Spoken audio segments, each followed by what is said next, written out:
চাই, breaking news, ATM আজহার মুক্ত হয়েছে। কথা বলেন ঠিক কিনা? প্রেসিডেন্ট জিয়াউর রহমান, এই বাংলাদেশে ধর্মভিত্তিক রাজনীতি নিষিদ্ধ ছিল। জিয়াউর রহমান আলেমদেরকে রাজনীতি করার সুযোগ দিয়েছিল। আল্লাহর প্রতি বিশাল আস্থা এবং বিশ্বাস সংবিধানে সন্নিবেশিত করেছিল। বিসমিল্লাহ লিখেছিল। আরাফার ময়দানে আপনার নিম গাছ এখনো বাগান করে রেখেছিল, এখনো সেই বাগান বিদ্যমান। আমরা দোয়া করি জিয়াকে আল্লাহ জান্নাতের মেহমান বানাক, বলেন আমিন। খালেদা জিয়াকে আল্লাহ সুস্থ করুক, বলেন আমিন। তবে এই জায়গার মধ্যে একটা কথা আমি বলতে চাই, বেগম খালেদা জিয়া মুক্ত পেয়েছেন, চিকিৎসা নিয়ে সুস্থ হয়ে দেশের মধ্যে ফিরলেন। তারেক জিয়াও ফিরবেন, সবাই মুক্ত হলো, কিন্তু আমাদের প্রিয় ভাই এটিএম আজহার ভাইকে মুক্ত করে দেওয়া হলো না। আরো জোরে বলেন না কেন? আজকে আমাদের মনের মধ্যে ব্যথা এবং কষ্ট এখানেই।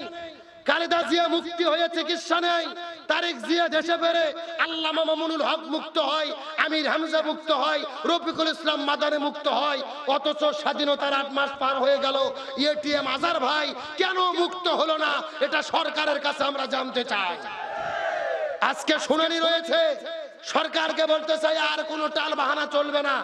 আমরা টেলিভিশনে আমরা দেখতে চাই মাজলুম জননেতা এটিএম আজহার ভাইকে মুক্ত করে দেওয়া হয়েছে, তিনি জামিন পেয়েছে, এটিএম আজহার মুক্ত হয়েছে।